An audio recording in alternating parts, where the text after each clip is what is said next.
Hey gang, OCD Mikey, Hi-Fi Guy here, and a quick note to you all, just to explain something. Why do I have a $200,000 audio system? Why do I do that? Why would I do something so crazy and have such a expensive audio system? Well, look, I am here as an audio professional, as an expert, right? So how am I going to sit and talk to you about high-end audio if I use AirPods as my favorite thing to listen to music on? How am I going to sit here and talk as if I'm an expert if I don't have the best stuff in the world, basically? So here's what I have. Really quick. These are the Fisher & Fisher SN1000 speakers.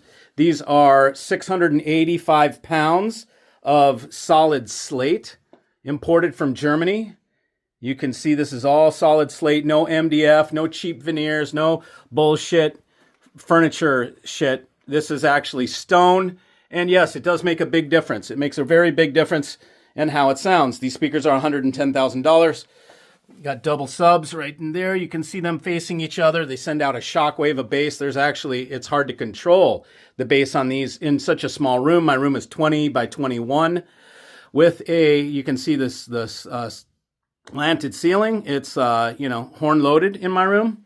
I use, these are $50,000, $60,000 monoblocks that are a single-ended triode, Class A, 160 watts. Typically, you are restricted by using 845s to about 35 watts per tube, 40 watts per tube.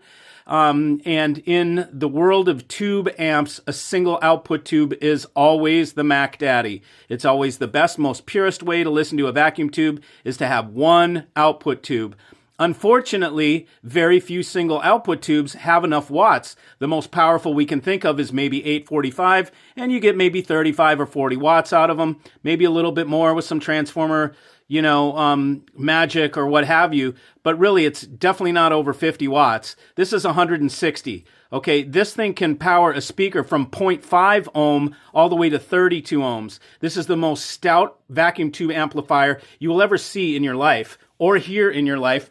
And it powers these speakers, which dip down to 1.9 ohm, and they're about 94 dB sensitivity. But they're not the easiest load to drive, but these vacuum tubes do it no problem. What do I use over here? I use the Playback Designs MPD8 DAC on the top with $26,000 DAC. We've got an $11,500 streamer right here. Why? Because this is created by the guy who invented sample rate conversion in 1984. The person who created these this front end, these DAC and the streamer, is Granddaddy Digital Audio. Okay, this is the only DAC that I know of that beats vinyl, and that's why I use it. And many people will give you that feedback that, yep, it beat their vinyl system, all the way up to $100,000 Kronos rigs with, very expensive DS audio laser cartridges and Solution $60,000 phono-pre's. We can still have as much naturalism and analog sound through the Playback Designs, and it's been proven time after time after time. So why do I use such expensive stuff? Because I need to talk to you as an expert, okay? And so I can't play around, have some little shit-ass New York apartment and be listening with headphones and then trying to talk to you on YouTube like I'm a professional, like I have experience, like I've got some big, amazing rig. What you saw here is a world-class level rig. This plays with any rig in any place and anywhere in the world. It is at the top level, okay? And I would expect nothing less from somebody that claims to be an expert. But as you know, there's plenty of people on YouTube claiming to be experts that listen with AirPods and they just know how to work the algorithm, get a bunch of clicks and all that kind of stuff. Then there's the real McCoy, and these people have $200,000 rigs, $400,000, $1 million rigs, whatever. Not all of them sound great though, okay? Just because it's expensive does not mean it sounds great. I can do what I'm doing here for $25,000, for $50,000. I can blow your mind with the quality of the audio.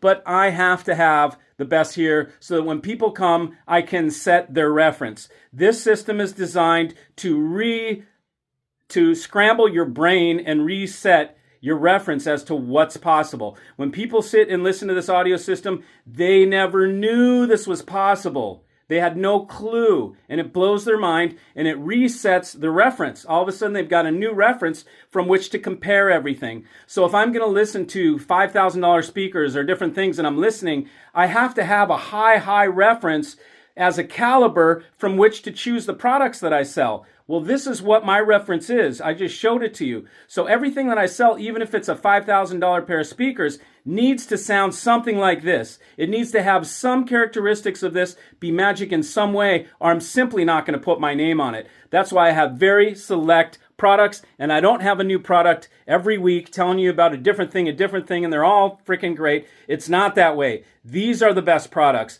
and I've spent much time doing it, and I'm extremely picky. So that's why people come to me. I just thought I'd explain why this motherfucker, I almost said the F word, why I have a $200,000 rig. That's why. All right, see you.